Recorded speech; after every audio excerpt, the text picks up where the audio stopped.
Time now to take a cruise on Yamaha's middleweight street machine, the XV535 Virago. The 535 was first introduced to North American buyers back in 1987 as an update to Yamaha's 500cc Virago that had been around since '83. The result is a 70-degree air-cooled V-twin that Yamaha's been tweaking for a little over a decade now.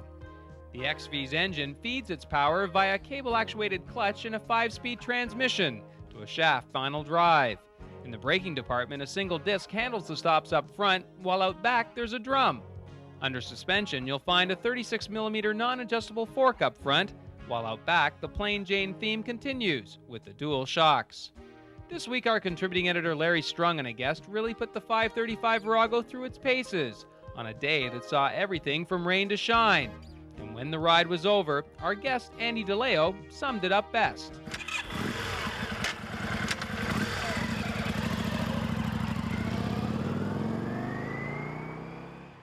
This is the little bike that can. Yeah. There's a lot of stuff that it can do and very little that it can't. I like it. I didn't think originally that, I thought it was going to be a bit too small and so on, but it's a really torquey little bike, and it handled really well on the Don Valley and the 401 and things like that. On major highways were no problem for it. Plenty of power on there. Most of it was civilized. I've been used to riding some big twins recently, so I was kind of at first riding the bike on the torque, and it's only 500, so it doesn't really have a whole lot of torque. You have to rev the engine up to make it go, and once you appreciate that and ride it as such, it scoots along okay. I didn't hear the engine.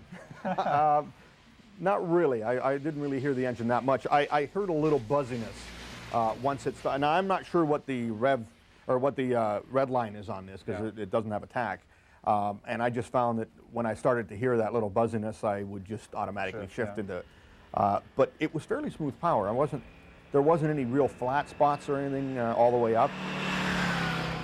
When I first started riding it, I was riding it like you do a V-twin. You just sort of roll it along on the torque. And it's a smaller engine, just over 500 cc's, so it wouldn't really get up and go that way. And I found that I was shifting up too soon.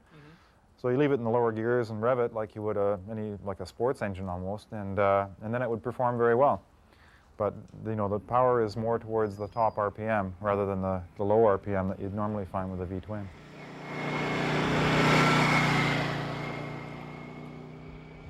Very nice, easy. Yeah, controls are all very light. Very light on the clutch. Yeah. It has only a single front disc brake, but it's a very large diameter one, so that helps the braking. It grabs quite nicely on the front end. I found the back was a little mushier than what I wanted to have on my back brake.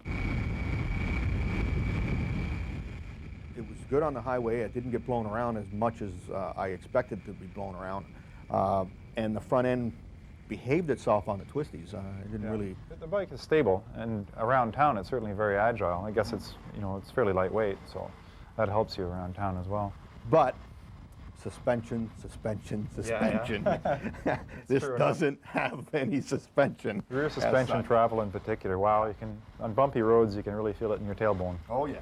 The travel is short and it's sharp as well. Yeah. And I guess maybe a little bit of that goes along with the shaft drive too. Shaft drive bikes tend to be a little bit heavier with unsprung weight in the back, and they're a little bit tougher to spring, I guess.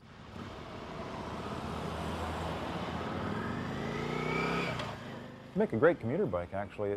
Good gas mileage, nimble, easy to ride around town, stuff like that. If all of your riding was done in the city, it'd be a perfect tool. I think that's one of the points that I found when we were just leaving the city.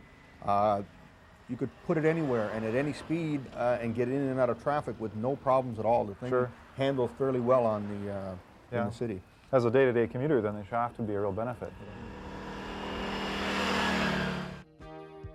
Just to recap, on the downside, our riders only had 2 real complaints with the 535.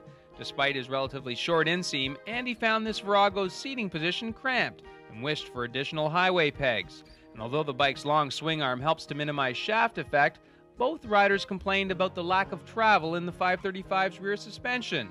On the upside, both riders praised the Virago for its light, agile steering, while the V-twin engine scored bonus points for its smooth, torquey power delivery. And under the short-range commuting pleasure riding heading, the 535 Virago scores 2 grips up.